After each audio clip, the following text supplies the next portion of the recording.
Hello, it's Ganna here, and today I would like to talk about comfort zone and why it's not about comfort. If you ever wondered why your past keeps repeating itself, whether it's relationship, work, or even the way you treat yourself, today I want to explain the brain science behind it, and more importantly, what you can do to break free. We usually think of the comfort zone as a place where we feel relaxed, calm, and safe, but that's a misconception. The comfort zone is not about comfort, it's about familiarity.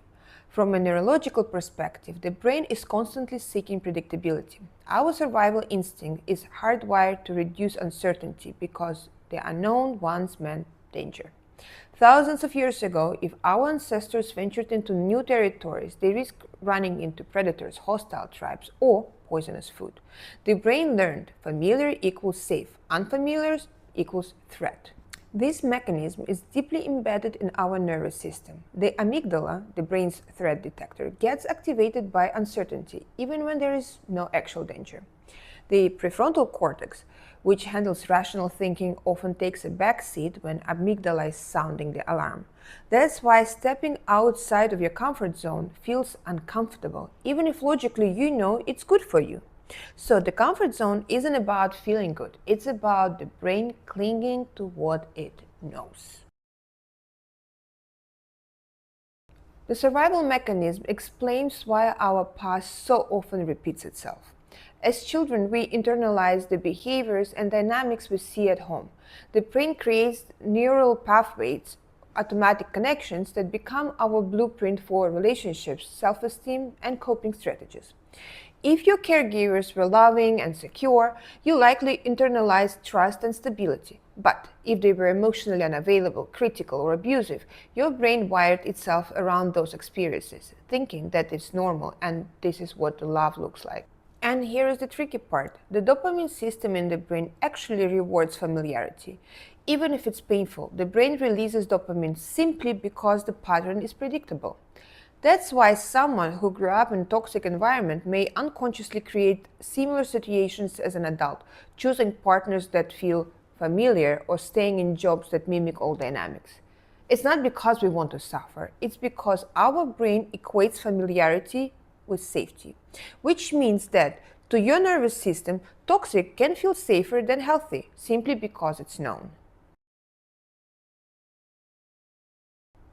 But here's the problem. What once protected us in Stone Age now traps us in the modern world. You may find yourself stuck in unhealthy relationships, repeating self-sabotaging habits, or struggling with the same mental health issues again and again. The comfort zone becomes prison. As a psychologist, I see this all the time. Clients say, I know this relationship is toxic, but I can't leave. Or I know I should change careers, but something keeps me pulling back. It's not weakness or a lack of willpower.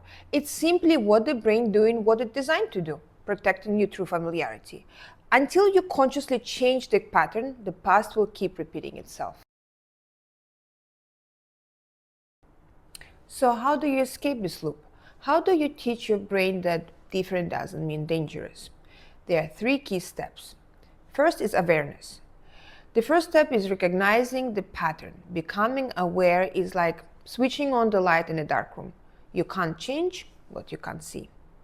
Rewiring through therapy or coaching.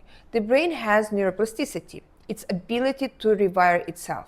Every time you practice a new behavior, you strengthen new connections in the brain. This means you are not stuck with old patterns forever, but to create a new neural pathways, you often need assistance. Third is practicing discomfort. Remember, the comfort zone isn't comfort, so growth will feel uncomfortable. It's not a sign that you're doing something wrong, it's the sign that you're breaking the cycle. Whether it's setting new boundaries, leaving a toxic relationship, or trying a new path, your nervous system will protest at first. But with repetition, the unfamiliar becomes new familiar. Over time, your brain learns this new pattern is safe too. That's when the cycle finally breaks. So, the comfort zone is not about comfort, it's about familiarity. And unless we change it, our past will keep repeating itself over and over and over again. But the moment you recognize the pattern, Seek help if you need it, and begin choosing new, healthier behaviors. You're literally rewiring your brain. You're teaching it that growth, love, and stability can be familiar too. It won't happen overnight, obviously, but step by step, you can break free from the prison of familiarity and create a new life that is not just familiar, but truly fulfilling. And that's all that I have today on the topic of comfort zone and familiarity. So I really hope you enjoyed that video and you found something useful for yourself. And I'll see you next time.